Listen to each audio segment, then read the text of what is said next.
Good morning, everybody. Welcome to class today. Today we're going to continue talking about arrays and maybe get a little bit into sorting and searching as well. So let me go ahead and pull up the Twitch chat. There we go. So last time I introduced you to the concept of arrays and went over some simple code that I'm going to open up again now. Here we go. And we were talking about the parking lot example, since I've been using that for so long to kind of try to differentiate the idea of counting from 0 instead of counting from 1. And so I said that in the most basic sense, to declare an array is like to declare a normal or any other variable, in that you need a data type, an identifier name, and then the one difference is going to be that when you're declaring your array, you need to give it a size. And then the catch here is that that size has to be known at compile time for the way that we are doing these kind of arrays.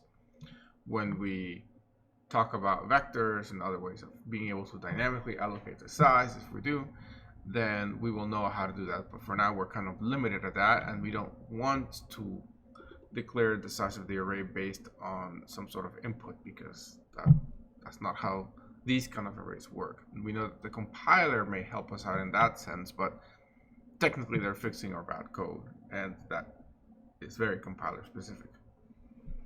We also know that because the counting starts from 0, if we have an array of size 5, like we have here in parking lot, the range goes from 0 to 4. There is no fifth spot.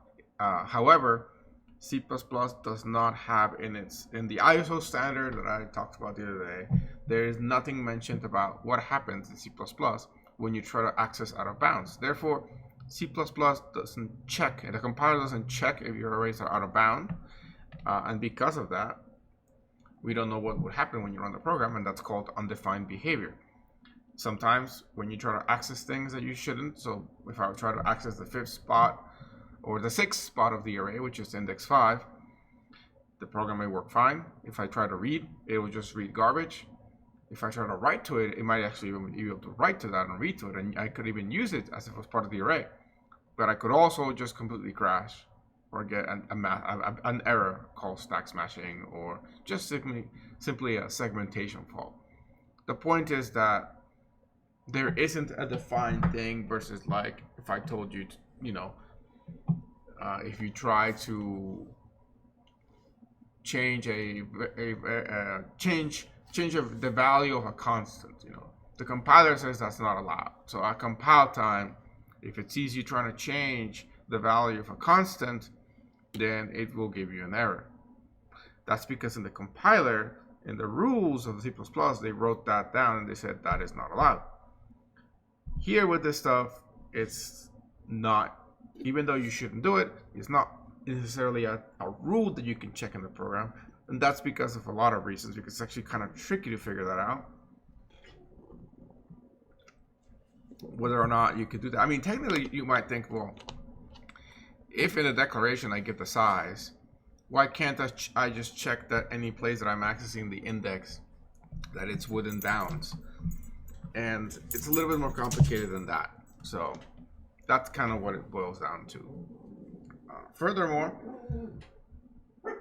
sorry, I don't know why the dog is barking. So, what's up? Sorry. So, if we can't have out of bounds stuff, and we have to stick within the range. But sorry, why are you crying? I don't know, she's crying. Let's bring her back up. I don't know.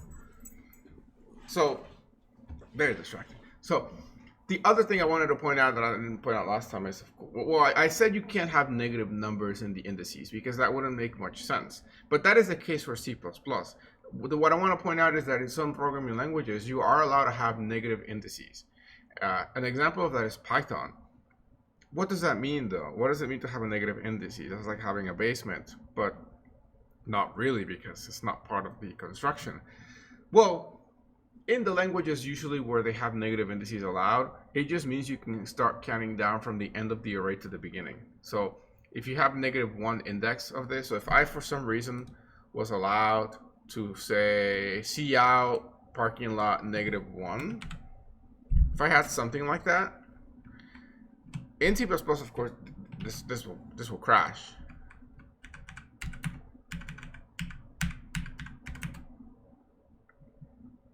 Or I guess it didn't crash. It simply accessed the. Oh wait, did I? Oh, hold on. I'll tell you what this is in a second. What happened here with the +5? But why are we printing out addresses?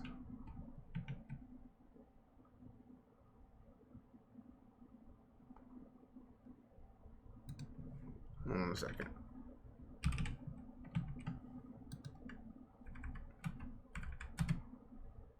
It's just printing out blank. But and oh, why is this back as well?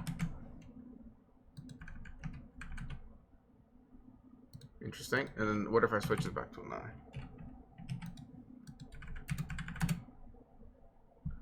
Something interesting is happening here. Do I have my size not defined? Ah, I didn't ever define the size. That's why. So it's not running. So here, that loop is probably never running at all.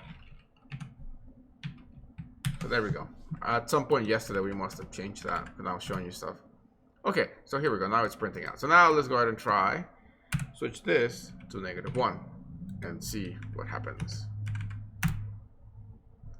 We're getting a -5. So you might be wondering yourself, what does this actually mean and do? Because it's not allowed and it doesn't make much sense to do that in an actual array. But here's the thing. Whereas in Python, what happens when you do negatives is it simply kind of wraps around and prints out the end of the array. So like -1 would be the last element of the array, -2 would be the second to last, and they do that kind of counting. And that's just some sort of shortcut that Python developers said would be useful. And it is. It actually is pretty useful. C++ doesn't have such a thing.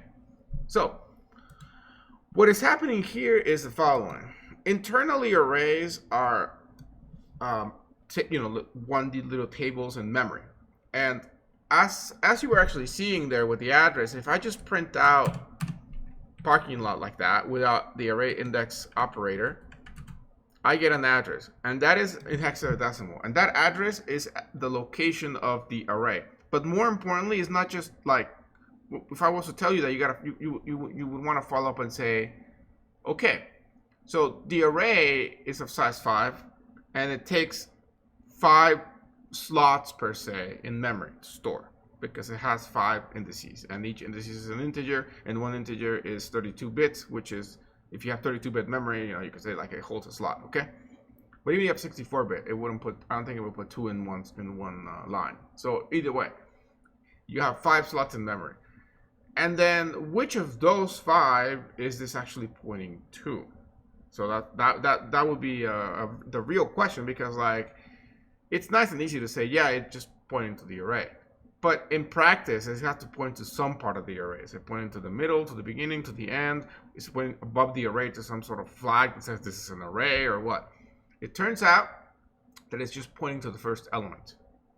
And this gets a little bit into 202 territory with pointers and memory allocation, but this is the address of the actual first element. And so the way that the compiler understands this indices is essentially, when you have a 0 here, what the compiler converts this to is saying is what's known as pointer arithmetic, because this address, it's pointing, it's a pointer because it's pointing to that address. So the parking lot variable is pointing to this address, so we call it a pointer. And so when you put 0 here, which means to print out the first element, we're merely printing out the location at that address, which is actually the first element. When we go ahead and put a 1 here, that's technically the second spot in the array. We are saying, take this address and add 1 to it. Now, what does it mean to add 1 to that?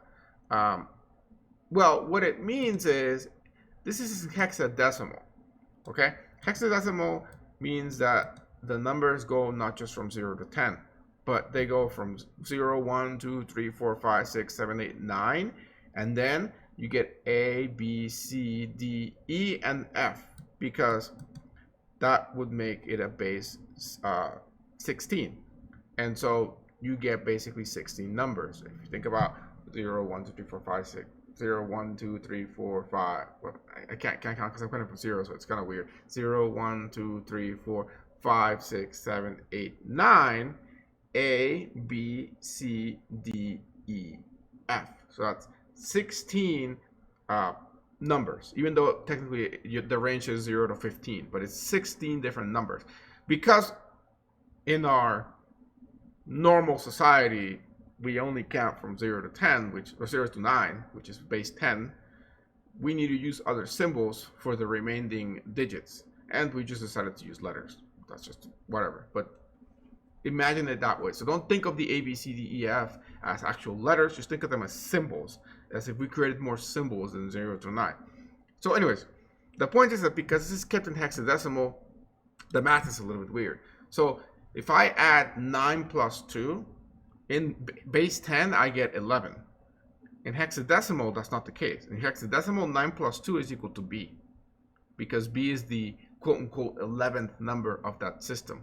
So if you're not used to hexadecimal, things get a little bit weird, so you might want to review that on your own time. But ultimately, what this entails is when I'm doing pointer arithmetics, I am adding numbers to the current address in hexadecimal. And furthermore, if you see +1, it doesn't just mean add +1 to this address that's ending in 50. So it's not going to be 51. It turns out that it adds the size of the data type, because each of the integers doesn't just take one slot here of the address. It takes 4 slots. And that's because an integer is 32 bytes.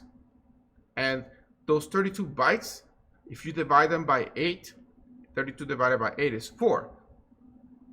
Sorry, that's a mistake there. It's 32 bits, okay? So an integer is 32 bits. That's B-I-T-S. So if you divide that by 4, so 32 divided by 4, you get 8. And by dividing it by 4, what you have now is 8. But sorry, again, I'm mixing it up a little bit. Sorry. Okay, this time we're gonna get it right. Okay, so you have 32 bits. Okay, now how many bits are in a byte? So when you hear the word megabits and when you hear the word megabytes, that's different. And the internet sellers scam people with this, because they're like, oh, we're going to give you 1 gigabit of speed on the internet, and then you start downloading stuff and it's not that fast. That's because there's a difference between bit and byte. Bit is the smallest unit. It's just a 0 or a 1. And we have 32 of them in an integer. Bytes, for 1 byte is equal to 8 bits. Okay, 8 bits is equal to 1 byte. So if we have 32 bits and we want to convert them to bytes, we divide it by 8. Okay, and then we get 4. Okay, so this time I got it right. Okay, so your 32 bits can be represented as 4 bytes, which again is just dividing it because it's easier to keep track of when you divide it. And so each of these address locations is going to be in bytes. Okay, and because of that, because an integer takes 4 bytes to store, that's 32 bits, then the next address is going to be by 4. So that would be 54, and then 58. And then the next one would not be 62 because, again, it's in the hexadecimal. So for 58, you would have technically 59, and then 5A, 5B, and then 5C would be actually the next slot. And then from there, the one after that would be D, E, F, and then 0. So then it would be at 60. So yeah. Okay. So when you see a +1 there, what is happening is it's actually adding 4 bytes to this. So why is there an X in the address? Good question. I think I mentioned it last time, but it was very brief. So because the compiler wants us to know, not the compiler, because the operating system wants us to know that this is a address and that it's in hexadecimal, it adds a 0x in front of the address. And the 0x is just a representation that this is not a decimal value. It is a hexadecimal value. And so that's sort of the flag for it. It's like imagine that when people are talking about money, they put a dollar sign in front of the money, right, in front of the number, and that signifies that it's like U.S. dollars, or it's or they put a pound sign for the UK's pound system, or they put that little E with the line in the middle for the euros, right? Okay, so those are the symbols that represent those sort of numeric systems per se. In the case of hexadecimal, they put two letters together, which is a 0 and the X, two characters together, which is 0 and X, which represents that this is a hexadecimal address. So that's what it stands for. So you will always see that when you're seeing a hex address. And it's not part of the address itself, it's just a symbol to signify it, just like we have the dollar sign to signify that something is money related. So yeah, they just chose that as the thing. So anyways, the actual address itself starts from the 7 here. So anyways, when I put a 1 here, what we're accessing is address 7FFF7733345, and then instead of 0 here, 4, because that's the next address, and then 8, and so I was saying, and so on. Okay, so that's getting a little bit technical. I'm not going to test you an addressing system because it's not 202. In 202 you will, because you start really dealing with the addresses and stuff. But that's kind of for your benefit to better understand how this is working. Parking lot is just holding the first address, and then the number here gets converted into a simple math equation. In fact, you could actually rewrite this. So I'm going to put them side by side. So let me switch this back to the I. And so right now it's going to print all of my addresses, right? And now I'm going to write another line here in the code that's going to print out the exact same thing, but using pointer arithmetic by hand instead of using the square indices. So I'm going to go ahead and say parking lot plus I, like that. And so I'm doing the math myself. However, if I just leave it like that, I'm gonna get the addresses, which actually, yeah, let's look at those for now. Okay, and also let me flip these around so the addresses before the value. Okay, and then let me add an end line here so you can better see it. Yeah, okay. So this is just the pointer itself. So that's where the array is stored. As you can see, that's also the location of the first spot, as I was saying. And then from there, the second spot, so the 320, is stored at this address. Notice that they all have the 0x, which signifies it's a hexadecimal address. And then notice how the numbers go from 20 at the end. Everything else is the same. So this, we're just looking at these because it's such a small addition that we're not changing that much into this. So this is 20, 24, 28, 2C, and then it goes to 30. So as you can see there, here, because it's a base 16, you can essentially fit 4 of these per each of these little addresses. And then if we wanted to change the D to a higher letter, this would have to go from 2 all the way to F. And then when it gets to F, then the next one will be a 3. Sorry, in this case would be from D would be an E. So it would be E00. So yeah. So as you can see, these addresses are basically just a contiguous block of memory, or so it looks like that to us, because that's a whole different story, storing this. And so it's kind of important to understand when we're working in arrays that it's all stored together and how internally it works, because there's a lot of magic behind the scenes when you're just putting these square brackets and you're like, yeah, the computer knows where it's stored. It's not that complicated. All it's doing is having a pointer to the first element, and then it's doing a little bit of math. So now, back to the original question in C++. What happens if I have a negative index? Well, let's just try that after the loop. Let's put another end line so we can see the difference. And then let's go ahead and see out both the address and what will be in that address. So that will be parking lot -1. And then see out here the address itself, which is, again, parking. You don't need the parentheses, by the way. I put them because I was going to eventually cast that to show you what is in there. But here, let's just leave it like that. Okay, so the parentheses you don't need yet. What I was going to do later is convert this into something else. I'll show you, but yeah, don't worry about the parentheses for now. That's why I'm not going to put them here. And instead of I, don't put I. Put -1 since we want to see what happens there. Okay? So now, what do you guys think is actually going to get printed? And there's not much of a trick question. So I think what address? Well, at least tell me what yeah, just tell me what address is, because obviously what's going to be printed is garbage, because it doesn't belong to us, right? It's garbage. But what would that be? Where in memory are we trying to access by doing a -1 there?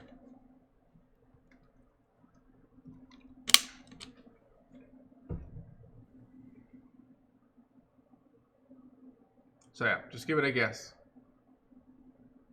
Ending in 16. Ending in 16. Yeah, you're almost, you're in the right idea. You just kind of messed up a little bit the hex count. But yes, you're right. It's going to subtract 4. You're absolutely right in that. It's not going to be 16 though, because hexadecimal, remember, it's base 16 instead of base 10. If it was base 10, then you would be absolutely right. But because it's base 16, it's not going to go from 20 to 16. It's actually going to go from 20.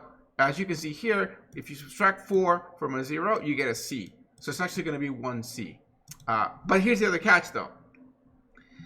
We're not guaranteed to always have the same addressing every time that you run it. So yes, 1C. But we're not guaranteed to have the same location in memory. So all these numbers are going to vary. But regardless of how they vary, we are going to see that -4 happen in whatever addressing we get this next time we run it.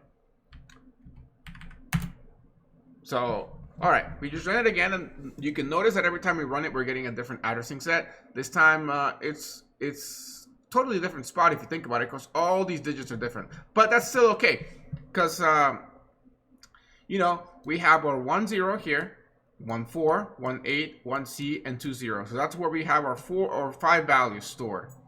As you can see, yet again, the name parking lot is the same location as the first value, and this is the result of the subtraction. As you can see, it went from, in this case, 10 to 0C, which is the -4. So you guys were right in the subtraction. You just forgot that it's base 16. But very good, very good critical thinking in that you have to subtract it. I was hoping you guys would get it, and I think you are. And this score is 5, is just garbage. Actually, it does make me wonder about if this 5 is actually the size here. Yeah, you know, that could be very much the case. But anyways, that's how we're getting this. So when you're doing this, you're accessing out of bounds, but you're accessing behind the array, which is as dangerous as accessing ahead of the array. In this case, we are basically accessing some memory that is stored before the array in the list of memory. And it's just as bad as afters. But don't just assume that it's just like, oh, it's a negative number, because it's a negative number, it's not going to work. No. It's just a pointer. Arithmetic still works. It's just accessing out of bounds. So, and now what I'm thinking is, it's very possible that in the computer is storing the size variable right before the array, because we declare it right before. So I think that 5's actually here. This is 202 stuff right now, but if you want to see where the size is actually stored, if you want to see where that size is stored, you can go ahead and do what is known as the address of operator. And this is the same operator that we were using when we were passing by reference. That's the ampersand. So if we want to see out the location of any variable in the program, you can go ahead and put the variable name and see out, and then put an ampersand in front of it, just like if you were passing by reference. In fact, that's why passing by reference requires an ampersand. If you do that, compile it and run it. So, okay. It turns out that size is not the 5 that we got here. It's close, but not quite there. As we can see, size is being stored in the variable 918, which is 8. No, but it's 8. It's 8 bytes before this, because look, if you look at where this time the array is stored, it's 920, right? And then you can see that it's stored from 920 to 930. We have all the values there. And then if we subtract 8 from this, then we would get this. So my question is, what is in between this and that? So the 5 is actually, I thought maybe this 5 could be the 5 that we're getting here, but not quite, because this is being stored. So I do wonder what is being stored between them. Like, yeah, so big mystery that we shall never know, because we can't really see internally in the memory where this 5 is coming from. But it's not the same 5 as size. It appears to be, but it's not, because those addresses don't exactly match. They're off by 4 bytes. And I do believe that the size of size is just 4 bytes because it's an integer. So this 5 is coming. I mean, maybe this literal here is stored there. It's possible, even though it's a literal. Maybe, but other than that, I don't know. I don't know. That's too deep in the memory. We don't need to know, because all we really care about is where the variables that we declared are at. So we care where size is, and we care where the array starts at. So the rest is irrelevant. But that also does mean we don't mess with it. We don't touch with stuff that's not ours. What is ours is the location of size, this one, and the location of the array, which is this one. This is no man's land, because it's a location that we are not supposed to really be messing with, because it's outside of our own variables. So, yeah. So, anyways, a little bit into the sort of real hardcore background of where these values are all coming from. The last thing I wanted to show you is, I guess we'll put it if we need, is the other way that you can print out the contents of the array using pointer arithmetic, which is why I had the parentheses in the first place. So if we go ahead and copy this here, and then use another operator, which you have never seen before, which is the little asterisk, which is known as the reference operator.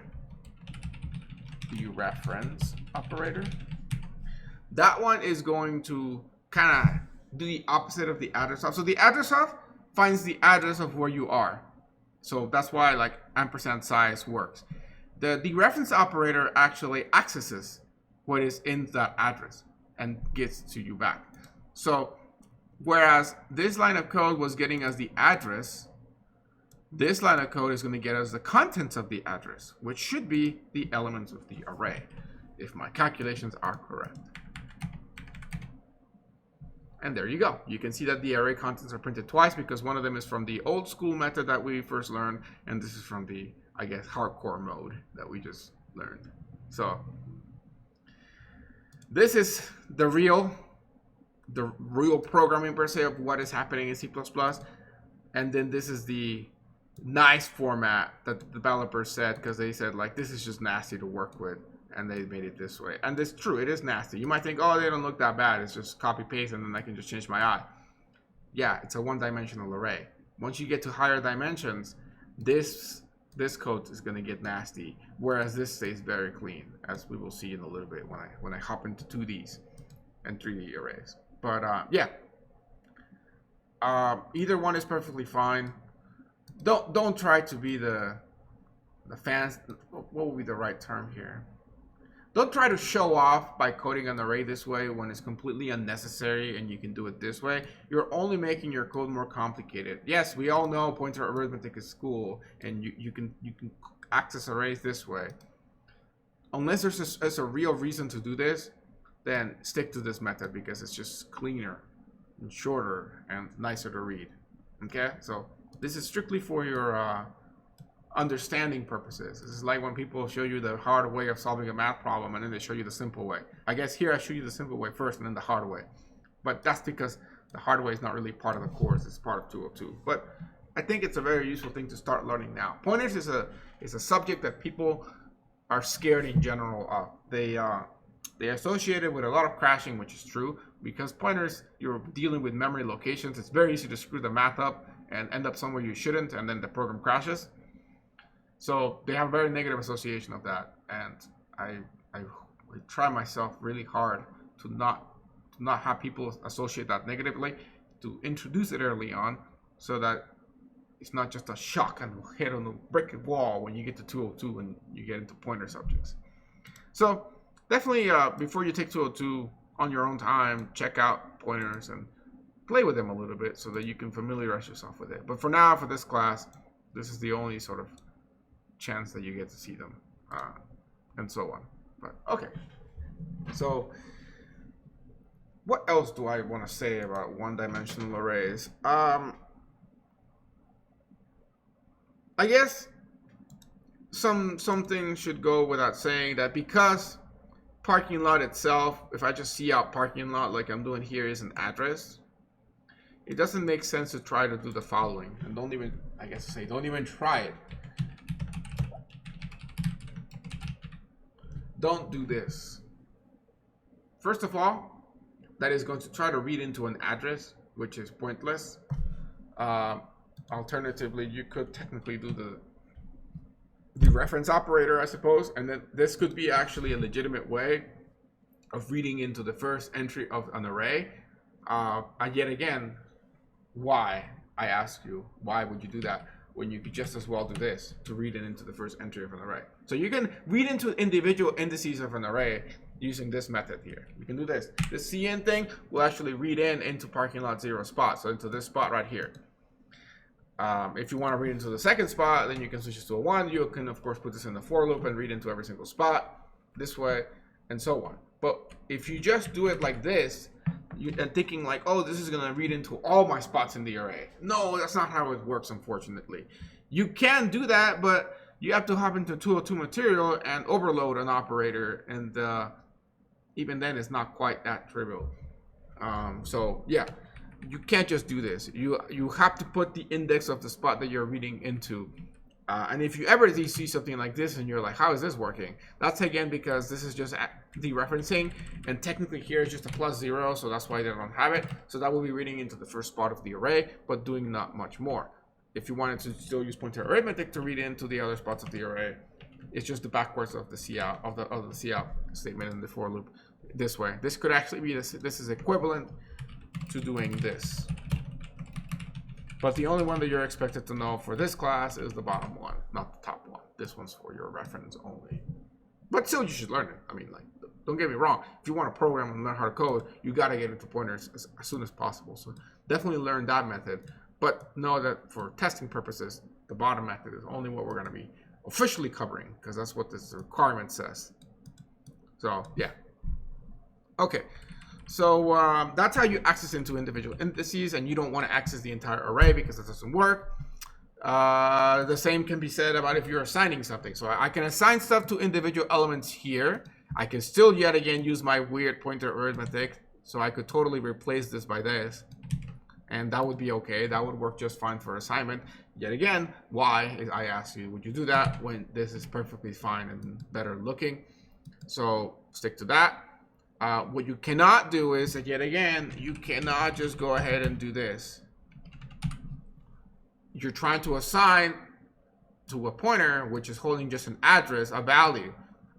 In the worst case scenario, this is just going to make this point to this address, which is horrifying because that's a completely different spot in memory.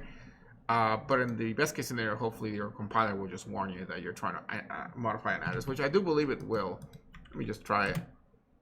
Incompatible assignments, yeah, so it will warn you about it because it's like, yeah, you're doing weird things, so don't do that. So yeah, so no assignments allowed for that. You can't do arithmetic to the entire array. So if you're thinking you could just be like, oh, I'm going to do +5, and that's going to add 5 to all of these. No. That's, well, first of all, you got to assign this. So let's say you do plus parking lot equals parking lot +5, like that. Or you can do the plus equals. No, this is not going to add 5 to each of these things. This is yet again just going to mess with the address of it, which is going to break things. So not allowed. If you try to do something like this, more if not allowed is you shouldn't do it, because there's no, unless you have a better reason for it. If you, but here's a good one. I see this all the time. Parking lot greater than 50. This will compile. Ah, well, it didn't compile. I guess you gotta put a flag for it to compile. That's nice. That it actually gives you a warning or an error, because technically this is This is valid code, but it's horrible because this is really not what you're trying to do. Parking lot is, again, the address. And if you try to compare it to another number, this address is probably just some big, as you saw, it's pretty big values usually. You know, they're really big. Even though they're in hex, they're really big. So this will just evaluate to true, and you may be misguided into thinking that you're doing something logical and correct when you're not. You're probably just doing bad things. Fortunately here, it actually gives you a warning, which you can work around, but you shouldn't. Don't ever do the affirmative flag unless you know what you're doing. What happens if I hook a bow with an upper? Yeah, okay, good. So it's always giving you that. That's really good. I don't remember that happening. I used to remember in the past that was possible to do, and it's just really no reason to do something like that. So don't ever try to do comparisons. You can do it to individual elements. You could totally do something like parking lot to greater than 300.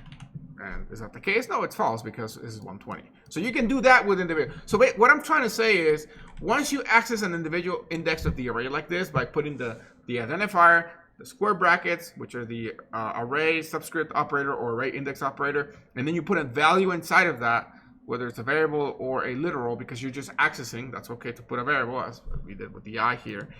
Then you can treat it as a variable, and you can do all the logical comparisons you want. You can add to it, you can subtract to it, you can print it out, you can change it by reading in, you can do all the changes, because at that point you can treat it like a variable. But that as an individual index of the array.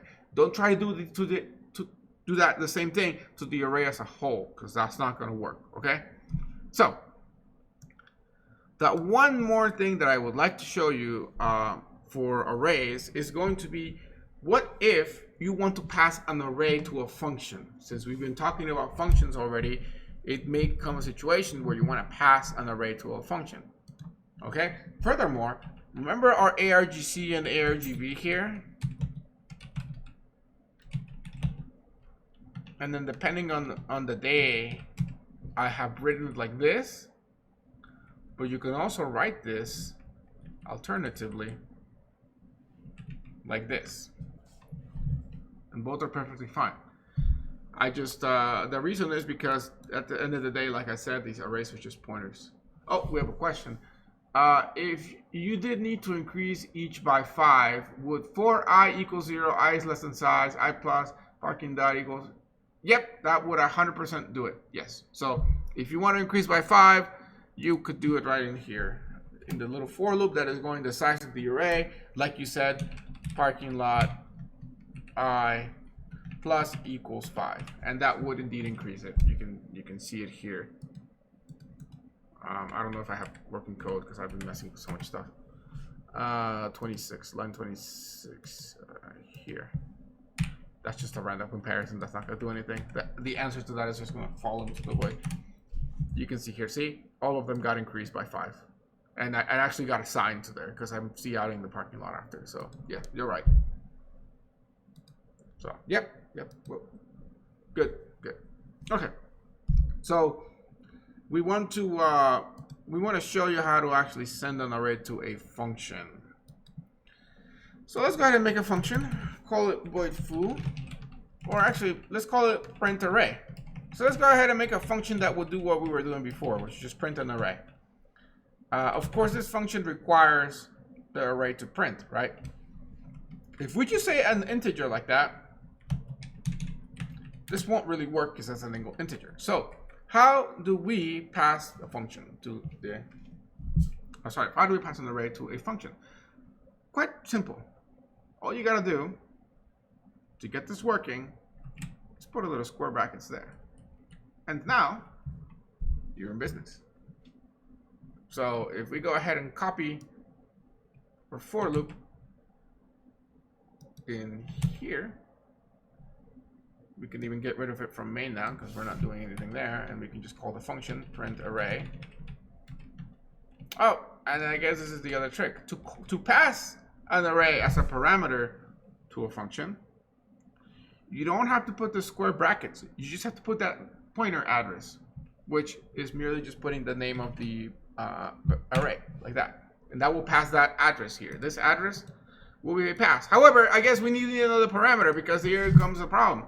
we don't know the size of the array once we get to the function. So we want to have a second parameter that usually passes the size of it. That way, we can actually still know what the size of the array is. Otherwise, we won't be able to know for the loop, right? And also that way it makes our function flexible.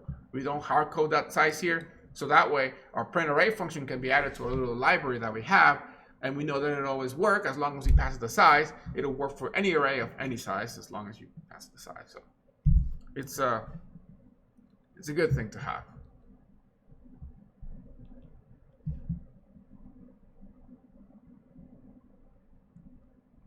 All right.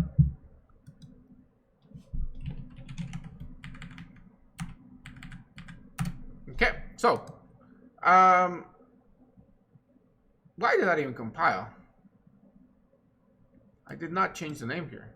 Oh, I didn't save it, that's why. I wanted to show you. Okay, there's another issue right now we have. Now what actually gives me the error? It's saying that this parking lot was not declaring the scope, right? Because the scoping of the array is in here. We recalled it here, so we got to change the name of it either here or in the rest of it. But I'm going to change the rest of it here because I want it to be sort of nicely looking and generic, so that it can be added to our little library that we have if we so deem it to be so. And not all arrays that we use are going to be called parking lot, whereas AR just kind of sounds nice for a generic name of an array. Okay, so now we run it, and you can see that we have basically the same thing as before, except now this is inside a function. So here's the thing. If we go ahead and call it twice, yeah, let's call the function twice.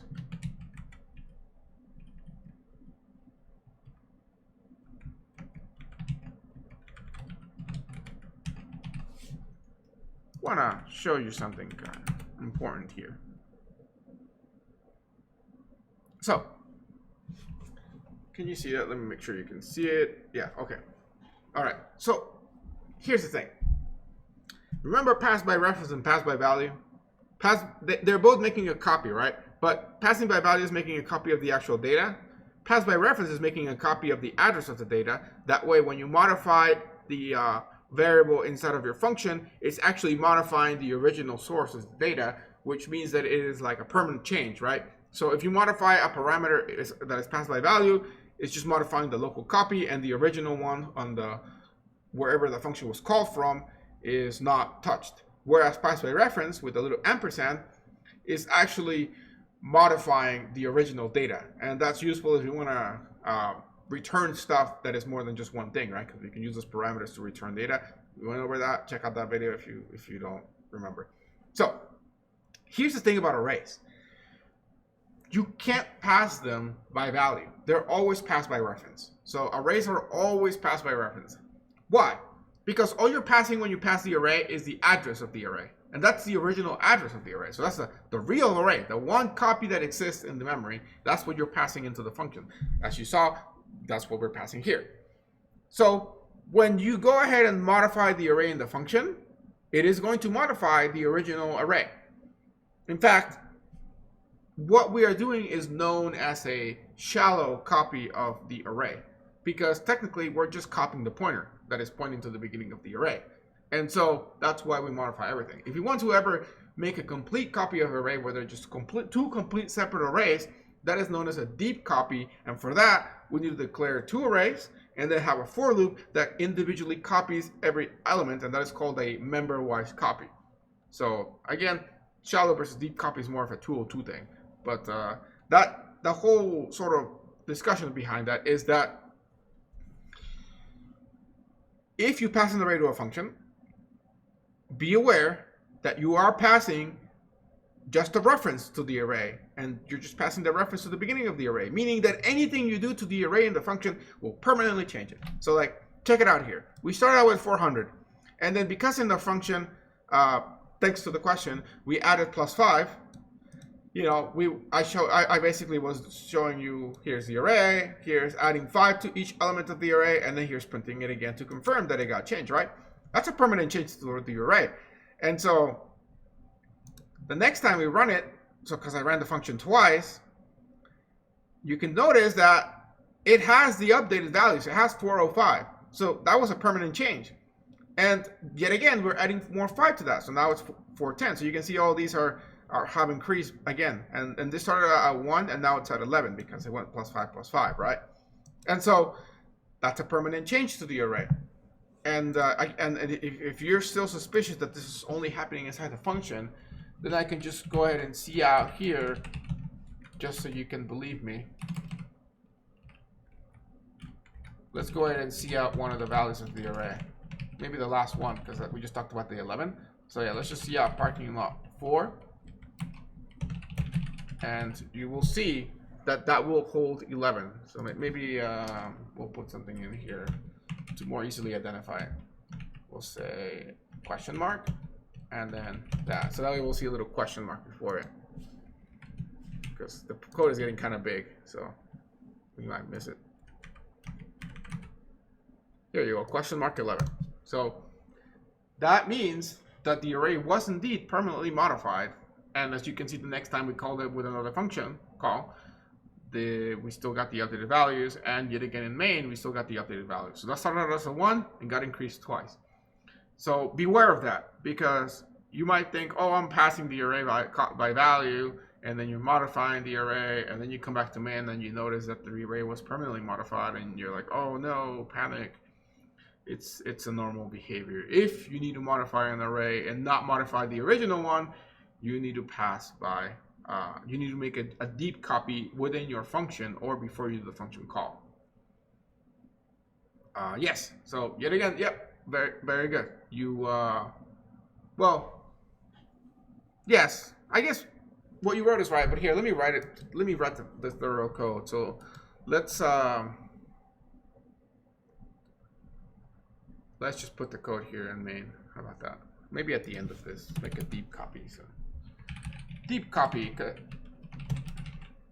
and this gets a little bit into deep and shallow copy deal more again with pointers and dynamic stuff, but it's still kind of relevant. So we need to make let's call it a parking lot backup.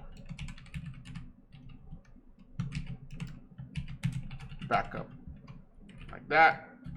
And now we need for int I is equal to 0, I is less than size.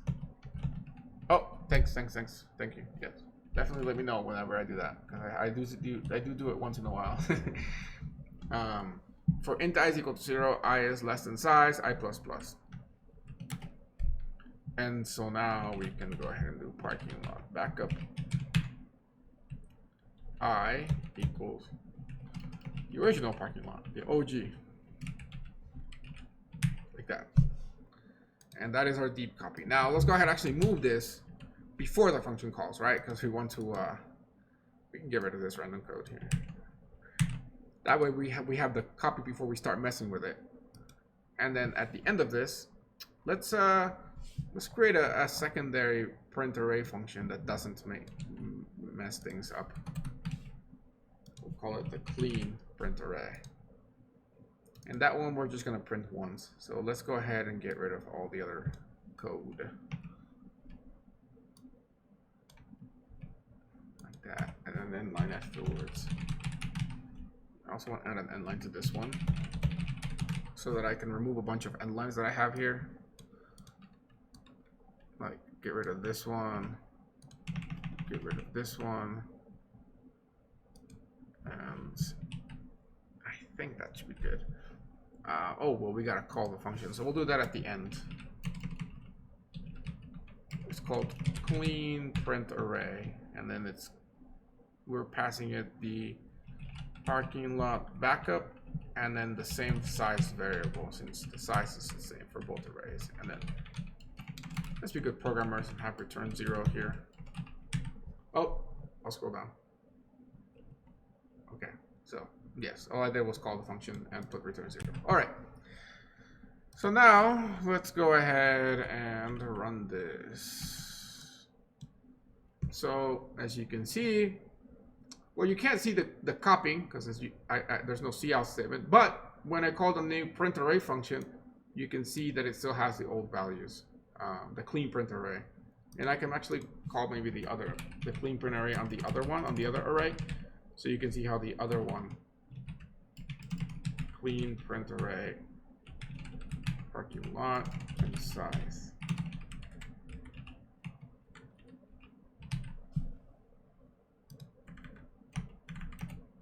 So you can see this is the copy and this is the original. Okay.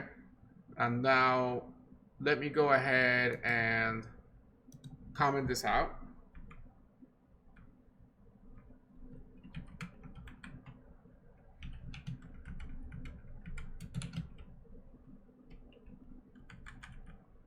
Actually, just for loop.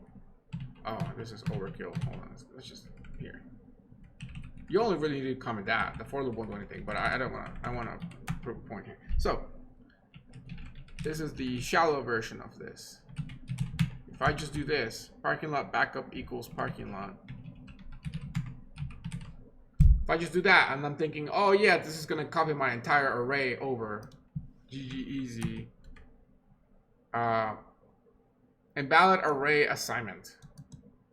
It's not even letting me, and that's because this is the static arrays per se. But if these were pointer arrays, like true pointer arrays using the new and everything, dynamic allocated arrays, then this would actually compile and it would just not make a real copy. It would just use a shallow. But as you can see, in this version, it's not even letting me assign it. So, because of course that doesn't do anything. You need to actually do the for loop to do the member-wise copy. Okay? So use your for loop member-wise copy if you really need to copy an entire array. And doing so, then you're okay. And you can see here, old array and new array. Well, technically, this is a new one because this is a copy, and this is the modified one. So. Okay, so that concludes one-dimensional arrays. Any other questions on that?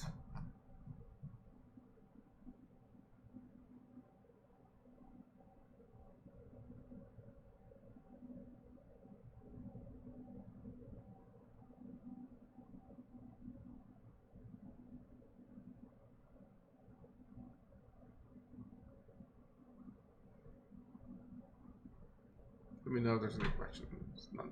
Cool. All right. Let me drink some water. Okay. So now let's go ahead and kind of go deeper. So let's make this multi-dimensional. Or should we do... Yeah, let's do multi-dimensional first. And then we can talk about searching and sorting. Yeah. Because I don't think we're gonna need that much. So I did add one more homework assignment.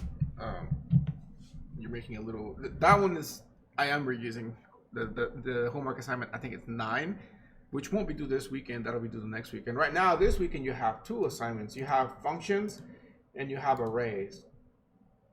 Arrays assignment 8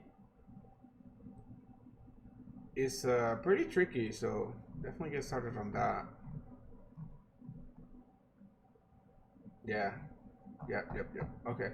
And then assignment 7 with functions, that one is not as bad, but I did have some people having issues with it. So yeah, it's quite a bit of work, so definitely get going on those. But anyways, so the first sort of follow-up thing that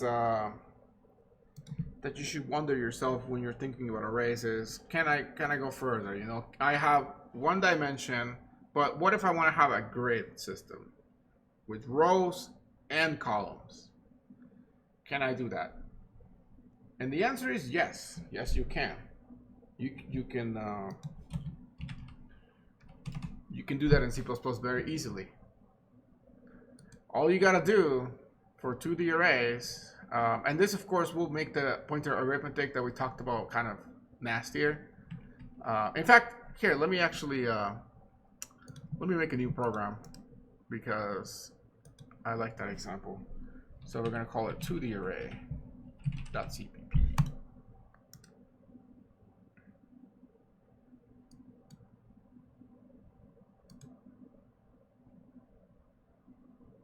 There we go. So we have a nice clean slate so that we don't go off the screen.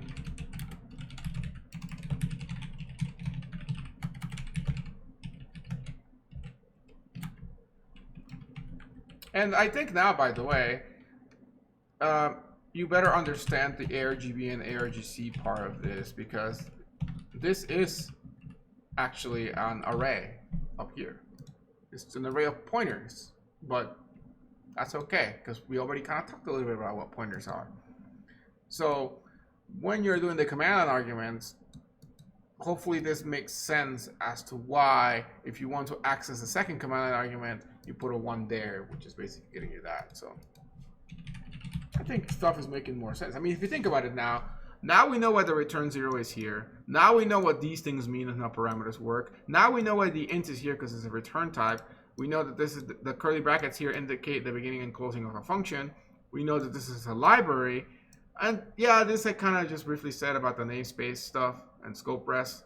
But other than that, I mean, we now kind of know pretty much everything about this program. Like, there's no longer any hand waving, if you think about it. So the only one is this little asterisk. But even then, I already told you that's a dereference operator and how that works with memory. So yeah, I mean, think about it. You guys, at this point, now that you've learned at least one-dimensional arrays,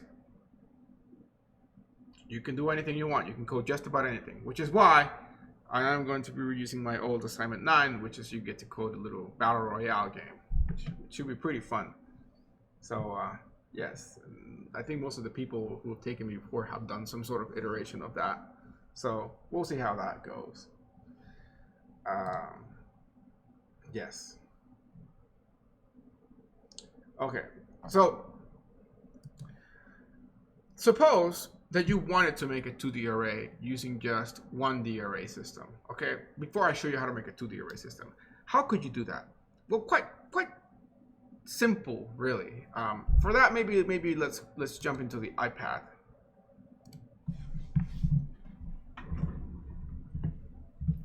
So suppose that you want to store some sort of row column structure, and remember the arrays are homogeneous. They have to be the same data type, so they have to be all integers or all doubles or all floats or all strings. We will get to a heterogeneous data structure once we talk about structs, but if you ever need to store more data that is more than just a single integer, you could just make 2 arrays and then have the indices match between matching data types. So you could definitely do something like that. So anyways, for now though, we are sticking just to all data of the same type, which we'll do integers. So suppose that instead of just storing, you know, data in the sense of like how we done before, like that, we want to store sort of a little table. And so our little table is going to have 2 rows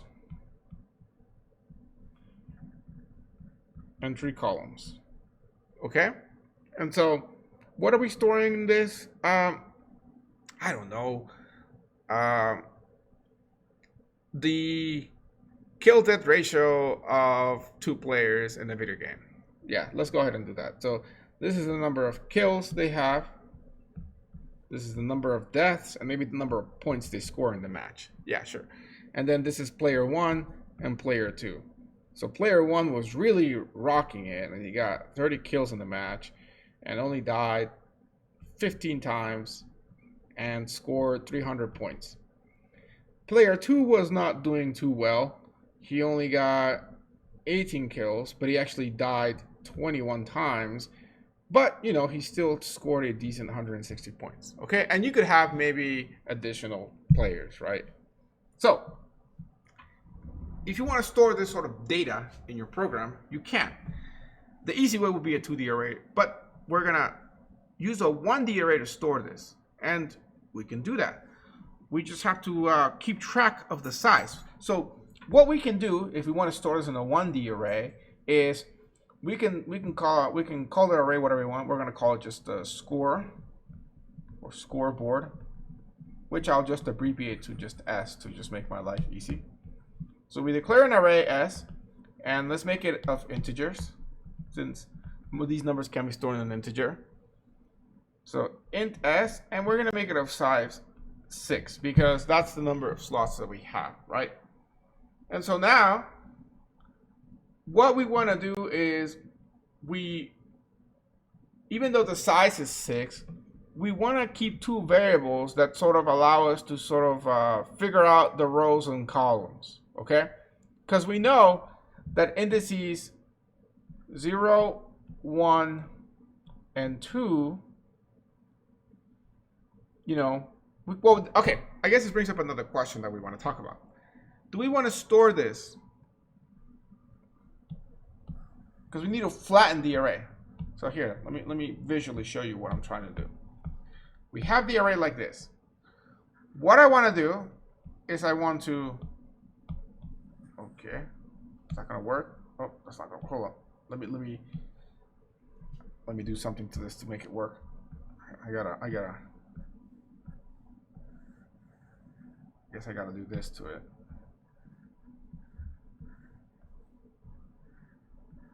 Okay, there we go. Okay, so one of the things that I can do to store this array as a one dimension is I can go ahead and just grab the bottom and put it right there. Okay? And then and now it's a one dimensional array, and I can store it very easily as long as I know that every 3 indices is a new row. Okay? The other way that I could store this array is sort of vertically. So let me go ahead and show you that one. So I have my initial array like this. Yet again, I'm going to have to modify it so that the thing doesn't break.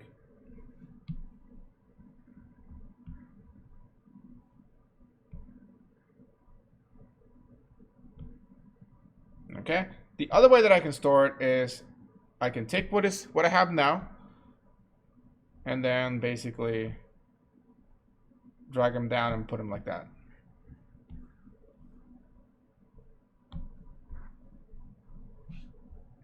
So in this scenario, they're both going to be the same size and they're going to be one dimension. But in this one, I have indices 0. Here, let me put the indices next to them. 0, 1, 2, 3, 4, 5. And in this one is 0, 1, 2, 3, 4, 5. In this system here, indices 0, 2, and 4 match the first player, and indices 1, 3, and 5 match the second player. Whereas here, indices 0 through 2 match the first player, and 3 to 5 match the second player. Both are perfectly fine ways of flattening the array. And remember, the memory in the computer is a 1D array per se. It's a 1D array, and each of those rows can store 4 bytes or potentially 8 bytes. How do you know which one it is? Well, do you have 32-bit system or 64-bit system? And what is your memory addressing for that? If it's 4 bytes, more than likely you all at this point have 64-bit system, because 32-bit system can only have 32 digits. And also, the addresses themselves have to hold other addresses, right? You need to be able to hold an address here to point to somewhere else. 32 bits, the biggest number you can do unsigned is 4 billion, right? 4 billion is 4 gigabytes. If you have RAM that's bigger than that, a single RAM stick that's bigger than that, then, or even actually if you split it into multiples, you still run into the issue. But yeah, if you have more than 4 gigabytes of RAM, you can't use a 32-bit numbering system. You have to use a 64-bit, which allows you to have way bigger range. I don't remember now, but it's way bigger. And we won't run out of that issue anytime soon for now. So yes, however, even though you technically have 8 bytes to be able to store there, even if you don't just stack 2 integers side by side and things like that, you still go by 4s. So yeah, just saying. But anyways, the point is that it's a 1D array. So the computer needs to find a way to flatten something that's 2D into 1D. And this is literally what they're doing. What we're doing now is actually what's happening internally.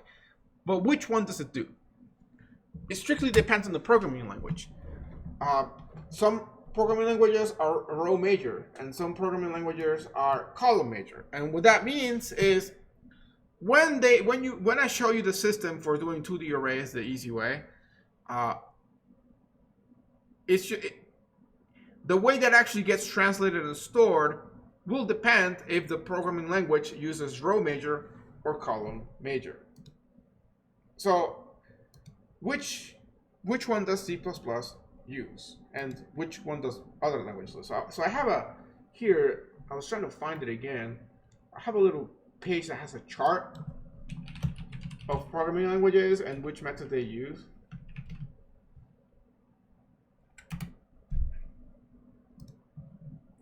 All right, here we go. So this is a Wikipedia article on row versus column major, and it has an image that I want to show. See if it shows. Oh, I gotta actually switch over to the screen here. There we go. So this is kind of what I was showing you in a way, except drawn here. So with row major order, we do we go and take each row completely first. So that's the first method that I show you, where you get the kill death ratio of the first player, KD, and points. Okay. So that's kind of like player 1, player 2, and player 3. So that's row major. Column major, on the other hand, is the second method that I show you, where the indices 0, 2, and 4 belong to one player, and then the second player, and so on. Because here we have 3 players, and as you can see, it's going to get all the players' kills first of all 3 players, then all their deaths, and then all their points, right? So that's column major order. And both are perfectly fine. Although I think row major is a little bit easier to sort of analyze and think about, because all the data from one row is connected, and usually the rows are what indicate the entities, and the columns are usually the categories, you know. But that's just because that's how we're used to doing it in like Excel and things like that. But nothing stops us from doing the categories on the rows, and then each column is a player. So like I could flip my table here. You know, I could flip the original table on its side by doing this. Literally. And so now, you know, each of the rows represents a category, and each of the columns represents a player, right? However, in fact, here, we'll leave the numbers like this so it matches the previous table, but you want to start probably from 1 to 2, right? However, like, think about it in your history of ever doing tables. How often do you actually do the individual entities as columns and then the categories as rows? It's very rare. It's usually and always, we're just, for no reason really, maybe it's just a Western culture thing. Maybe other cultures do it differently actually. But we're just used to really going with the whole, each row is a category, is an entity, and the columns are the categories, right? You go to your own, well, actually, I don't know if you can see it, but if I go on Canvas and look at the grade book, on the rows, I have each student's name. And then the columns, I have assignment 1, assignment 2, assignment 3, midterm exam, syllabus, quiz, and so on, right? Because that's always what we see. If I just go ahead and Google here, like literally I'm just going to Google table, we're going to see that that's just a system that everybody uses because that's what we kind of just learned at some point. Somebody told us that's how you do it. So this is just a random result from Google. How to make a table in Google Sheets. Here, let me pop it up. And you can see here that, yet again, ID of the person, the year. Oh, it's actually, it's a video. That's cool.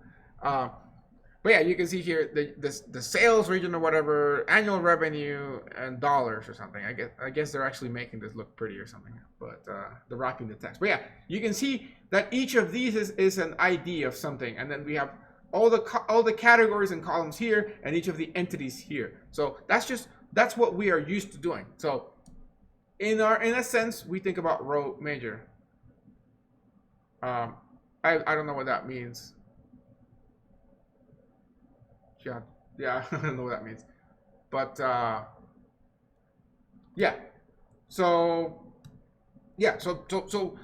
it comes back to the question, what does C++ use and what do other languages use? Okay, well, if you go into the Wikipedia article and you scroll down to programming languages and libraries, you can see that row major order, which is the one that we sort of think about, is used in C++, Pascal, Prolog, or PL. I think is that Prolog, or the PL is PL SQL? No, that's a totally different thing. No, it's just called PL.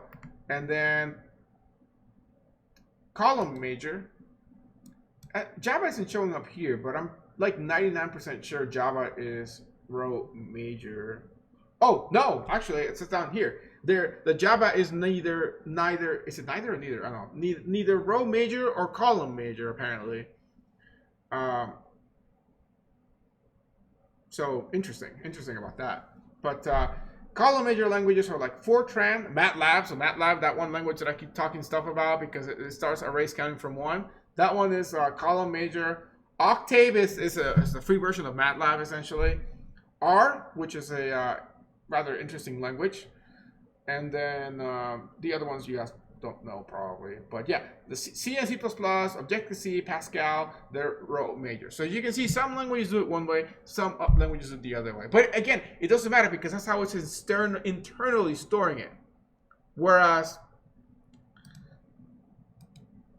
we don't really care because, as you will see in a second, when you do the normal version of a 2D array, then you will see. So the whole reason of me showing you this is to show you that there are two ways of storing things. But how do we, going back to the original problem, how could we do this by hand? Well, we just have to keep track of that and maybe have a little multiplier. So like, let's just say that we're going back to this problem. Let me go ahead and copy and paste this beneath here. Let's say that we want to keep it in row major, okay? We can create our own sort of pointer arithmetics per se. If we have an array like this, and we want to, Java has arrays of arrays, I think. Arrays of arrays. I don't know what that means though. Like, kind of, I mean, Python has lists inside of lists as well. Actually, I didn't see Python mentioned in there. Even less dense is to use list of lists in Python. List of lists in Python. See? Yeah, so Python has list of lists. But that's weird. I don't know. Internally, it has to split the array somehow to store it in memory. And it has to be a 1D thing. So it has to pick one or the other. Like, it's kind of weird that that's doing that. I'll research that later. But yeah, so how do we manually do this if we wanted to keep track of this? Well, we know that each of the rows is going to be 3. So we can sort of create a little integer here called row and put a 3 on that. And I suppose it might actually be relevant to create a column 1. Oh, sorry, my bad, not 3, 2. And then column 3. Okay? So now, if I'm storing this as a row major, I can use the row 1. And if I'm storing it as a column major, I can use it 3. I might say that backwards. Let me write it and then we'll figure that out. So, okay. So, suppose that I want to access 18. Okay, that's the first thing of the second element. So, because I know it's the first thing, the way that I can access it, so suppose I just want to print it out, is I can say S, and then 1 times my columns. And that will get me the first element of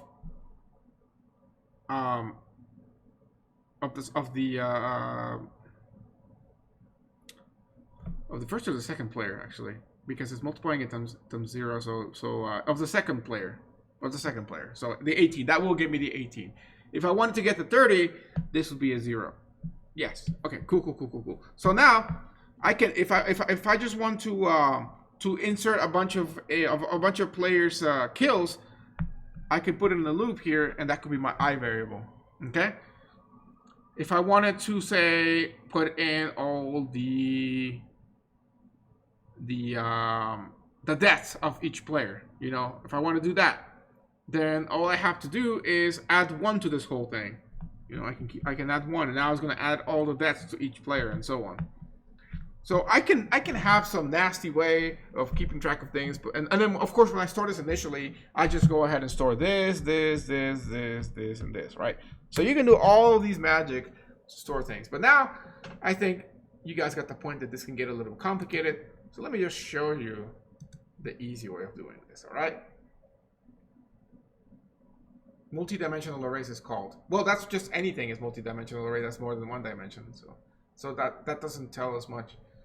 So I don't know. But anyways, so how do we store a 2D array, let's start with, without making our lives really hard?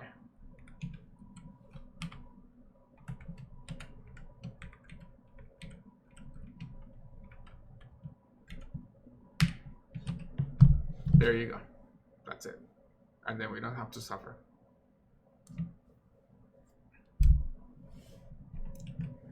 So yes, all of that just for that line of code. And then let me switch this to the other code so I can be ready.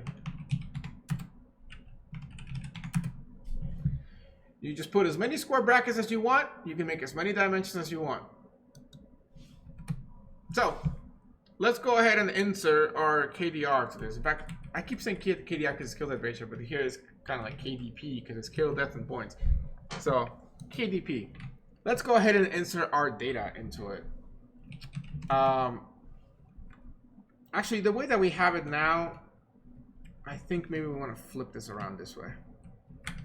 It'll make more sense to us if we do it this way. Because this way, we can think of this as the rows, and we can think of this as the columns. But even though C++ is row major, you can definitely treat it as a column major, actually. You could, in theory. So you shouldn't, but you know, you could. So, KDP. This is lagging a little bit. 0, 0. So what is this spot? That is going to be our top left corner. Where we have, because here's the thing. I guess I should point this out. KDP 2, 3 means that the first dimension has a range of 0 and 1, and the second dimension has a range of 0, 1, and 2, right? Because remember that the size is not part of the indices, right? You know, if you have an array of size 5, you only go from 0 to 4. So same thing here. This dimension is size 2, so you only go 0 to 1. Size 3, you only 0 to 2, okay? So, if we want to store the first player's data, those 3 lines are going to be all 0 here because that's the row. And then here, we're going to do that for each of the columns. Like that. And then if we want to store the second player's data, this is going to be 1 for all of those. And so the first player's data was 30, 15, 300.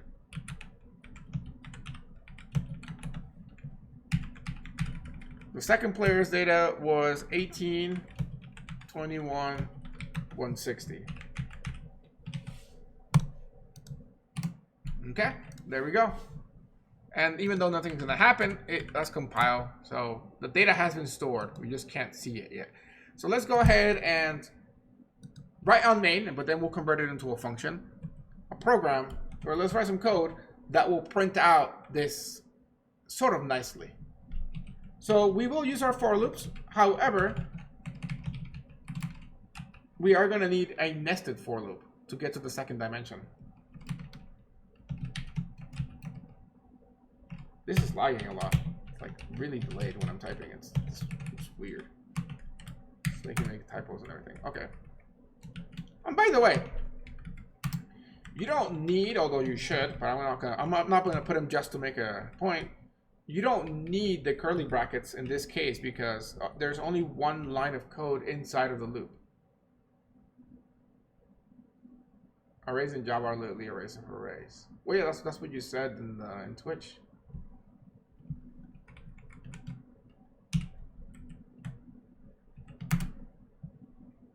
So yeah, because this for loop only has one statement in it, it doesn't need the curly brackets. In fact, the middle one might not need it, but I'm probably going to have more stuff in here. So, are literally arrays of arrays. Arrays of arrays. Why did you put it that way? arrays in arrays, maybe. Arrays off arrays? I don't know. Anyways, so KDP. I'll read all the stuff on Discord. And then J. Yeah, this will work out. Okay, so here's the thing. We need. I have that book actually. Oh. We actually need. We can't just use size here. We need to have the size of the rows and the columns. So we need to have that row. We need to have those 2 and 3 there. So we can call that rows, or in this case, I guess a better name would be player count. And then for the columns, there's not really much of categories. I guess that can make sense. Categories, and then 2 and 3. And if you feel better, you can put them there, but I would leave it like that. So, anyways, now we can say I is less than player count, and then this J is less than categories.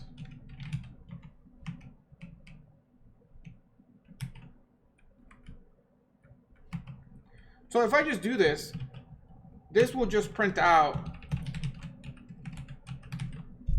the array kind of flattened out, as you can see here. But it's flattening it out by printing the entire rows first, and the entire row, then the next row, then the next row, right? It's not printing out columns individually, like the first full column, the second full column. No, it's printing out the full row, all 3 entries in the first row, and then all 3 entries in the second row, and so on. So suppose that we want to kind of make this a little bit nicer so it looks more like an actual chart. Instead of an end line here, we could probably just put a space, and then the outside of this for loop we can put an end line, although that is going to require us to put a curly bracket here and here so that actually runs inside the loop. And so now that this will look more like a 2D table. There you go. If you want labels, we could even put labels. Let's go ahead and throw in some labels. Okay, maybe I think 2 spaces. You could use IOMN IP for this to make it nicer. KD and then points. I think that'll look nicely. And then put that line feed there, and then don't forget your semicolon. Yeah, there you go. That looks pretty sweet, If you want here to say player 1, player 2, we could do that too. Why not? Let's make it even cooler. So maybe put 2 spaces there, 3 spaces there. Yeah, that would be good. And then here, in front of this, we're gonna say cout player, and then we're gonna use the I for the number. Maybe we want to put a colon afterwards. That'll look even cooler. And a space, which means that we will need a little bit more space here. Yeah, look at that. That looks beautiful right there. So yeah, there you go. Now we got a nice little looking table. Of course, this is all cake, icing on a cake. It's all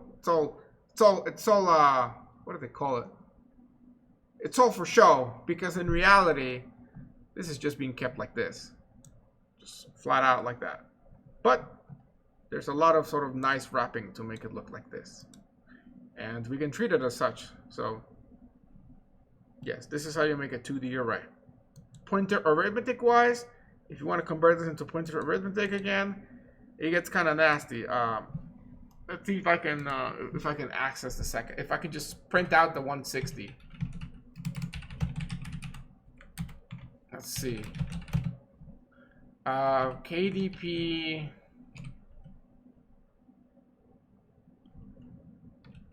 plus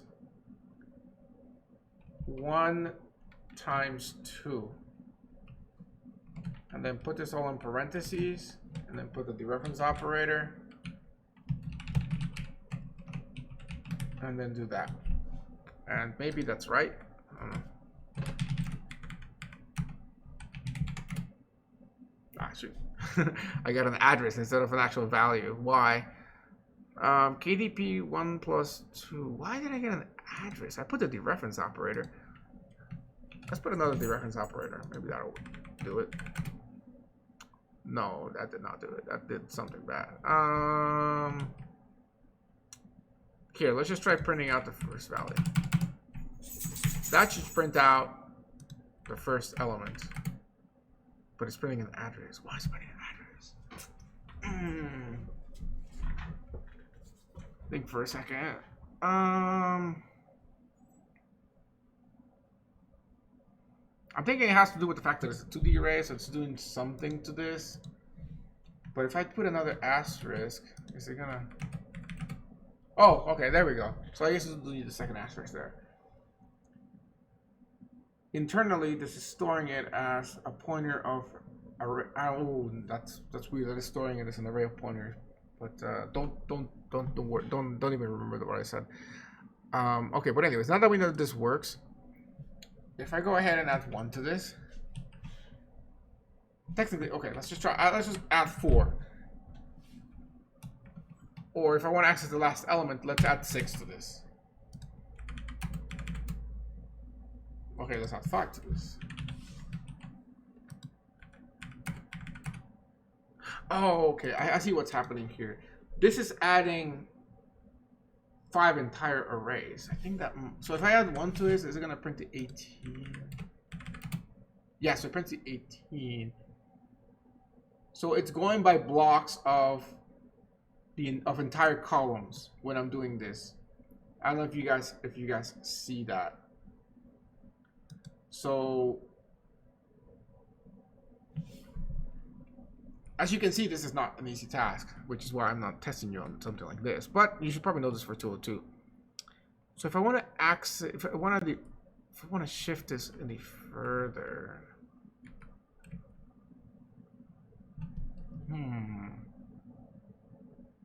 okay, I have an idea. So if I put one of these in here, get one of those on the side, this is going to get me 15. Yes. Okay, perfect. Perfect. Yeah. Okay, so now put a 5 there. 160. There we go. Yes. All right. Would have been bad if I couldn't get this on live stream, right? So, yes. Okay, so this is nasty right here. Let me try and explain to the best of my ability why this worked the way it did. Okay. This is a 2D array. And so it's you have to use 2D reference operators to actually get to the data itself because of how it's being stored. And so by dereferencing the first time, we're actually getting the individual size of each of the variable or each of the indices stored in there, so the integers. If we don't dereference it, then the size of this, of KDP, is actually the size of an entire row, which is 3 integers. That's why when I did KDP plus 1, it was printing out the 18, because it was printing out the next first element of the second row. And if there was a third row, like a third player, it would print out their kills of the third player. So that's why the plus 1 shifted it by basically from the 30 all the way to the 18.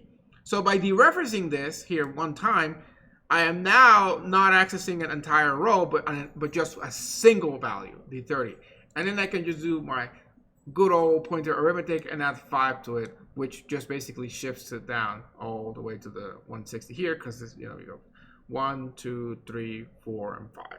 Okay, so that essentially worked out like that. So that's the best that I can do for that. But that's what you will get to play with in 202. So yes, okay. So again, the whole point of that was to show you that this can become really complicated really fast. If you go to 3D arrays, it's gonna get even more complicated. And so that is why we should be thankful that we can use this method for storing arrays. And don't try to get fancy and try to start using pointer arithmetics, because you may get it and it might be right, but other people will hate you for it, and You're not trying to impress anybody when you're working with a group of people. You want to make it as easy as possible for other people to be able to understand what you're coding. And that includes not overcomplicating your code just to show off. It's one thing to write short code to show off and be like, that's pretty, wow, you did this really complicated problem in 10 lines of code. And another thing to intentionally obfuscate your code by adding sort of pointless things to it, you know. There's absolutely no reason to use this method instead of this method. Okay? So anyways, all right. We got this little nice chart going. Let's go ahead and yes, refactoring code is simplifying code to make it less nasty, basically. So, all right. The next thing I want to show you is, let's put this inside a function, and because that's gonna make things a little bit interesting with the parameters. If I remember correctly, in C++, that becomes quite a bit of an issue when things are not dynamic, which is why, frankly, I'd never think about passing this kind of static array into a function. You know, like you'll see it's nasty and dumb, actually, if my memory serves me right. I actually haven't done this in years at this point, so we'll see if it works. So we're gonna call it print score, or yeah, print scoreboard. Okay, so we are definitely gonna need this, the player count and the categories, because yet again we can't just make those out of nowhere. We need to know the size of them. Oh my god, the lag is just painful and it's making me. Plus maybe I'm just typing that. Okay. So now we need to just pass in our array. Okay, so there's going to be the tricky part. So let's go ahead and just copy and paste this for now. And I kept the variable names the same, so I can just copy and paste this in a painless way. So let's just go ahead and try. Well, first of all, let's do the naive thing. You know that's how you pass in the the arrays, right? So we'll at least pass this to the arrays. Oh, my dog is scratching me because she wants to be here. Nope, not really game coding. I mean, this is in general for coding. It doesn't have to really apply to just game coding. Oh, that would be a cool series to do. Okay, so look at all the nasty stuff that we're about to get here. Okay, declaration of KDP as a multi-dimensional array must have a bounds for all dimensions except the first. That error is the one that I remember. I mean, I remember that by name, but that seems about the thing that I was just about to think about. But before we fix that, I do think we have other typos in here probably, because I am getting other errors. Player count without declaring the scope. Player count, I guess it was. So, okay, but anyways. Maybe that will probably fix itself once we fix this part. So here's the problem of doing this, okay? When you declare your arrays like we are doing here, you have to define the size of them, and the compiler really does not like when you do this stuff here. And so what you're forced to do when you're passing in an array of this kind, so statically, but when I say the word static, it's not static. If you know static from other languages, that is not what I am talking about. I am talking about static versus dynamic, in the sense that at compile time, we are deciding how big this array is. So, because we decided how big this array is, we're being kind of forced to define some dimensions here so that the thing can work. So we actually have to, as weird as it seems, put an actual constant value here so that this thing will work.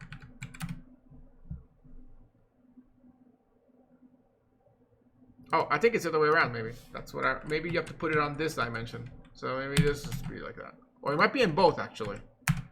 Oh, yeah, it's that one. Okay, see? That's what happens after you don't code something like this for years. Because I really find this is a very horrible thing to do. But unless you're doing dynamic allocation and you're actually passing just a pointer to the array, this is what you're forced to do.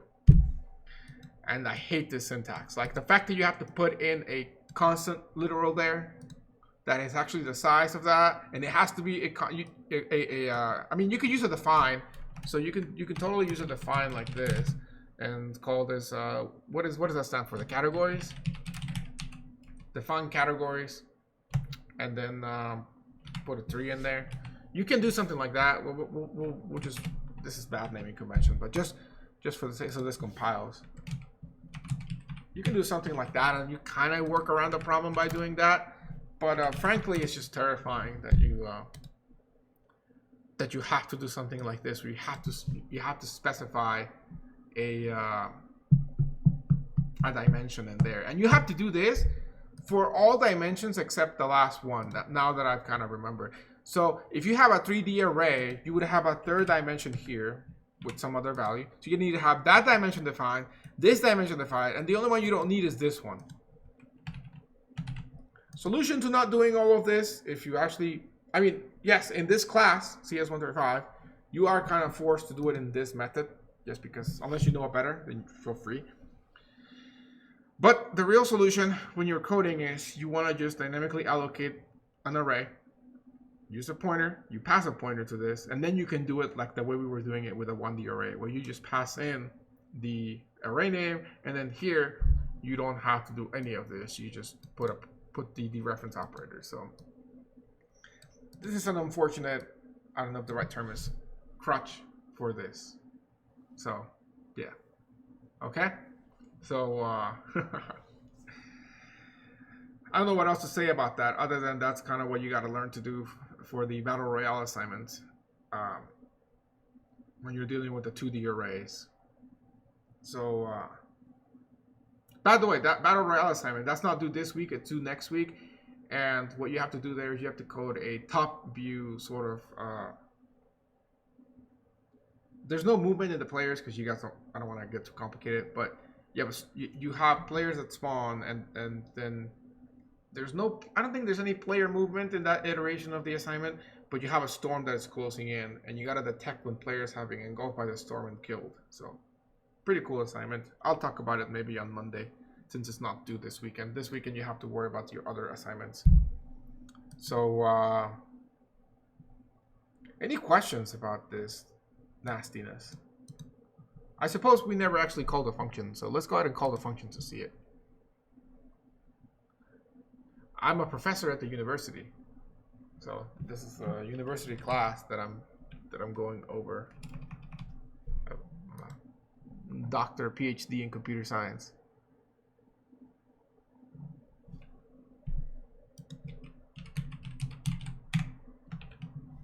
But I do like game development, that's for sure. Okay. Oh, what am I doing? I gotta pass my parameters here. I got distracted. Player count, categories. I guess I got 2 variables for that. Either one is fine, but I'll use that one. And then here, oh, by the way, I guess, yeah, so that should be something that I should point out, is that you don't need to put anything here. You just literally put in, oh, you can't see it, but here you go. Just player count, categories, and then here you don't need to put any of the dimensions, just the address of the array, which is held in KDP. By the way, I didn't actually explain the reasoning why this horrible thing happens. I guess I should very briefly mention it. The reasoning why you have to do this horrible syntax is because the compiler needs to know by how much to offset each of the dimensions. And so when you're doing the dimensions here like this, it needs to know how to multiply this. It needs to know how to do this thing.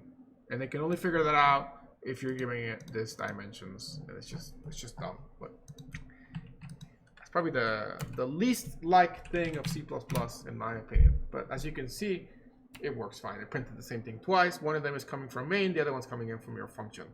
So this is, in effect, how you pass multi-dimensional arrays to a function.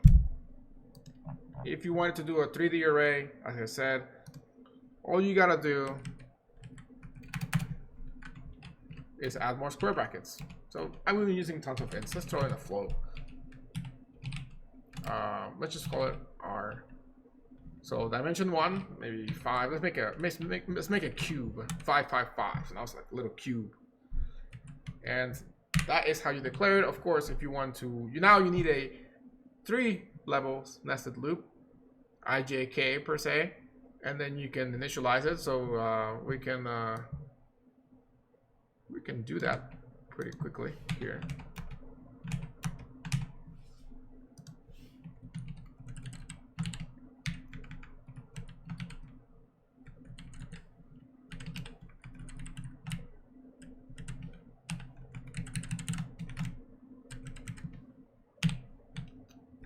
And let's see, anything else? Oh, dangerous thing when you're copying things, guys. You want to make sure when I've done this tons of times. It's a normal thing to do, but yet again, it's nothing you should do. If you copy and paste a for loop, make sure you update the actual parameters of like the local variable here that you're declaring. So your initialization expression, your compare function, and then the post loop increment. Make sure you update that to the appropriate variables. Otherwise, bad bugs will happen, and they will happen. Dozens of times I have run into something like that. Of course, I will actually maybe well, next time I'll talk about vectors, which is going to be sort of a way to solve this problem. Could you optimize that iteration? I could optimize this into a single loop. But I think I will say that because you can use a range for loop to make your life so much easier actually. But you also know that this is gonna run. How many times is gonna run? Multiply these numbers together. So this is gonna run 125 times, right? And so you could literally do this in one loop, especially because we're just going to initialize this. I was just thinking of initializing it to just the values themselves. Oh, with performance? Well, if you're old school, you know, you would know that people used to love doing a pre-increment instead of post-increment because they said that was allegedly faster.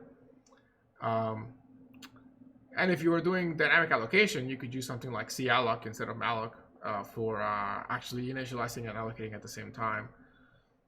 But frankly, when people say to optimize things, you know, a lot of the times we get too held up trying to code something that's super optimal when the compilers nowadays can really optimize code in ways that we could even not even begin to comprehend. So while writing good code is definitely an important aspect, you know, sometimes it's just a matter of really just compiling your code with an optimization flag and just letting the compiler take over. By the way, I believe, if I remember my syntax of the command line arguments, if you do -O with a number between 1 and 3, those are the different optimization flags. So, what code do you write? What language do you write stuff in? Low-level languages like assembly. Oof. Even my dog is like trying to run away from assembly right now. So, yes. But anyways, once you do all of this, oh, the web developers. Oh, PHP. Node.js is good. There's the lesser of two evils between PHP and Node.js. What do I want to do here to assign this? Let's just assign this to a. Let's make a little counter here. Let's call this Z++, and then let's make it int C here. We're just going to put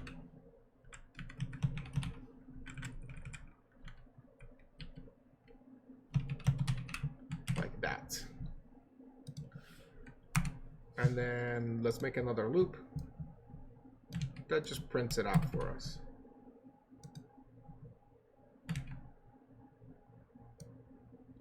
Although, you know, this is kind of redundant. Let's just do it in here. Save time. Why not?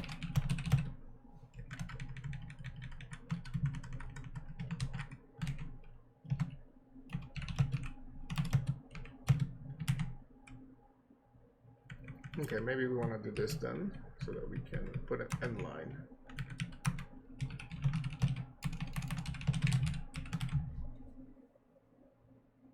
Yes, yeah, I agree. Node.js has way more flexibility. We're actually working on an app for social distancing, and we were having an argument between using PHP or Node.js, and I think we went with Node.js. I can't remember. Just because, not just because it's good, but because I think there was more experience in the developer teams with actual JavaScript and Node.js. So here you go. We have here a 3D array that is, the way that it got printed is kind of weird. So let me go ahead and add another end line here so you can see it better.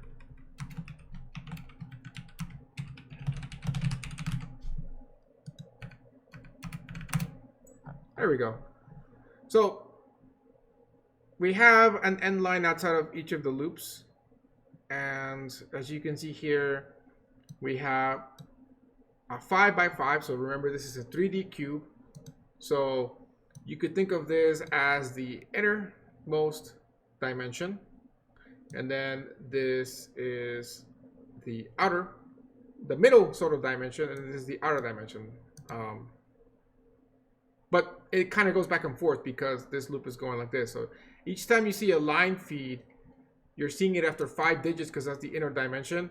And then this loop will kind of kick it in again. So you could think of this as the set of this second dimension.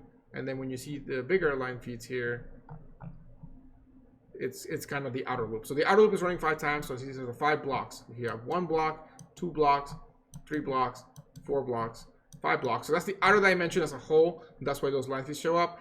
And then internally within that, if you want to see sort of the middle dimension per se, then that is going to be, this is kind of weird. Why didn't I have a,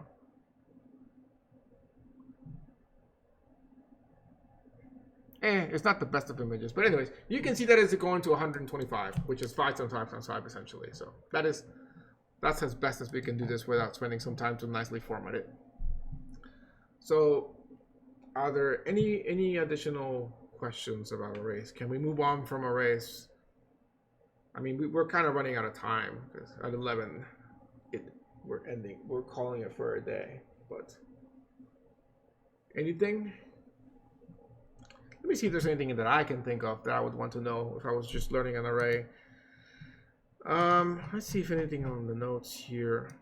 Always remember to pass your sizes when you're calling your functions to arrays, because otherwise you will not be able to know. Some languages have functions that, just like a string does, that give you the size of the array or size of a string, which is very convenient because then you don't have to worry about passing it. And when you learn about records and structs next time, then you will know that there is a way to associate multiple data together and create these little buckets of data and sort of enter the magical world of object-oriented programming, which of course will solve a lot of these issues. But for now, we make do with what we could. Sorting algorithm. That's a data structure. Well, I do want to show sorting and I do want to show searching, and I was going to talk about that next time. I have videos already because since you're not part of the class, that's 302 stuff. Yes, that's a different class. If you go to my YouTube channel, I have videos on all these sorting algorithms. And actually, do I have one sorting? I might have been before I started making the videos. But yes, we go over all the sorting algorithms, including quicksort, merge sort, and all the somewhat efficient ones. But if you want me to go, I could do quicksort just because, not because I just always know it, but because I taught it recently. So I could actually code quicksort. The question is, do I really want to do that? Not really in the last 10 minutes. But I most definitely could. And so could these students, because otherwise they wouldn't have passed. But yes. But yes, next time we will talk about, at least we'll do like bubble sort, so you know a sorting algorithm at this level. And then we'll do like binary search or linear search. Linear search we will do for sure. That's easy. But we can do binary search. But yes, good old. Now the real one, the one that I could not do off the top of my head, is lamp sort. That's iterative quicksort. That's tricky. That actually requires some critical thinking to get that working in a non-recursive manner. With the I could kind of do it if I had a stacked data structure, but yeah. Yeah, imagine doing n-squared sorts in 2020. I agree.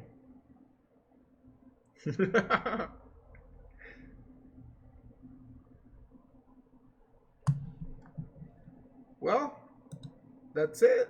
Because I don't want to start big time topic such as. But yes, that we have for the rest of the class. All we have left to cover in 135. So technically, we still have 2 weeks of class. That's 2 hours for 5 days for 2 weeks. That's 20 hours of class. But we only have 2 topics left. We have structs and sorting and searching in the most basic sense. So I'm pretty confident that we were gonna cover pretty much both of those within the next 3 to 4 days. So I don't know what we're gonna do after that. I might just end the lectures for 135 and start recording my 202 lectures as I'm teaching 202 summer 3. Or I'll just do some special topics. I do want to. Oh yeah, we'll talk about vectors next time too, because at least you'll know how to do some decent stuff with coding if you know vectors. Even if you don't know how to dynamically allocate stuff, if you know vectors, you have all that power without even knowing that it exists. And by the way, for MapReduce, I don't know if I have a MapReduce video but if I don't, I probably should record one. Because that would actually be useful for my data analytics course. Yeah. Some Hadoop stuff would be nice. We definitely have a class that covers that. You should, if you're learning machine learning, you should check out, I do have some videos on support vector machines that you should check out. I think that that's a really, really good model to use, and frankly, you can do some really powerful things. You don't have to go to the deep learning ways all the time. You know, deep learning is great, but you need a lot of data for that. Will the final be over anything we've done in this course, or just the material after the midterm? It will be comprehensive, because the nature of coding is that it's comprehensive. You know, I'm not going to intentionally be asking you questions about basic stuff like how does an if statement work, but at the same time, there will be an if statement in the code that you write in your final exam. So by nature, coding is comprehensive, but the way that I usually tell people when they ask me that question is, it will be focused on the latter material, which will be functions, arrays, structs, and maybe if I talk a little bit about sorting with like, or it's binary search, yeah, I'll have something on binary search probably, and whatever sorting I talk about. But again, we're not really going to hardcore in sorting, because that's data structures. But yes, my YouTube channel is LE Sniper JF. Hadoop in CS135. Yeah, Dr. Tagba, chair of the department, taught that last semester in his data mining class, I think. So you should know that, I think. But I mean, you know, Kyle was suggesting that we could, for the last week of class that we have extra, we could show Python and then kind of crash course Python and do some NumPy and scikit-learn stuff, and we could even do some basic machine learning. We could do that in 1 week. Be bonus stuff. You know? Plus, I really wish this class was taught in Python at the end of the day. C++ is great and all, but it's old. There are better things out there nowadays.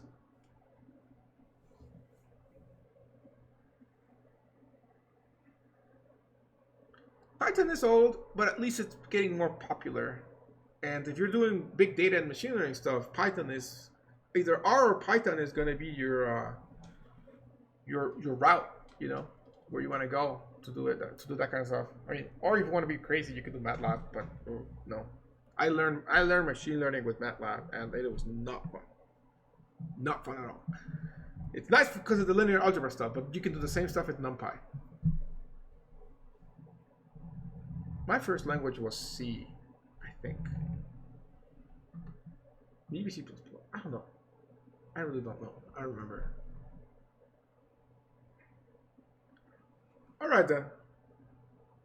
So we'll figure it out. But let's get to the rest of the material first, and then we'll come up with something. If not, like I said, I'll just start recording 202 lectures. That way I have them ready to go. If people want to see stuff ahead of time. But all right then. Well, it was nice to see you all here. We had some nice viewers. We had some new people come. That's kind of nice. So check out the YouTube channel. I'm not sure my message went through. Yeah, I did answer your question, Charles. The final will be comprehensive, but will be focused heavily on the latter part of the course. So functions, structs, and arrays, and anything else that we cover in that sort of subject. Like I said, it's comprehensive because it's kind of impossible to not ask questions from the first part. Like the example I gave is an if statement. Yes, there will be if statements in the test because they're in any program, really. I mean, so there's not much I can do to avoid that. My dog, come on, chill. She wants me to love her for a while. So, all right then, that is my cue to go. So, have a good weekend, everybody. I'll see you guys on Monday at 9 a.m. Enjoy your weekend, stay safe, and take care. Have a good one. Bye.